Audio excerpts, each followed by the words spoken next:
Bibinta? Kuya, Oh, ano na naman? Mangutang ka na naman. hindi, may ibebenta sana ako sa'yo. Bibenta? Oo, Ano may bibenta mo naman? itong cellphone, oh. Ba't may bibenta? Di ba vlogger ka? Oo. Oh, Eh, ano gagamitin mo pang vlog? hindi na muna ako magbablog kasi ang hina na naman ng kitaan ngayon sa Facebook, eh. Ano naman? Ano, nai-stress na rin kasi ako sa cellphone na to, eh. Nagbe ka mo naman yung cellphone mo na yan. Ibebenta ko lang sana sa'yo ng 1,000. 1,000? Naku, 500 yung pera ko dito eh.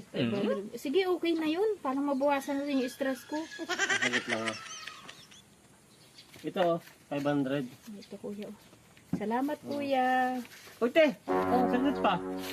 Ano nga palang issue ng cellphone? Ito ba't binibenta mo? Issue? Oo. Pinupuyat kasi ako ng cellphone na yan, eh. Alam mo ba? Kahit sarap na ng tulog ko sa hating gabi, tawag ng tawag yung may-ari. Unang yaka. Nako yung cellphone mo. Akin na 500 ko sa inyo yung cellphone mo na yan.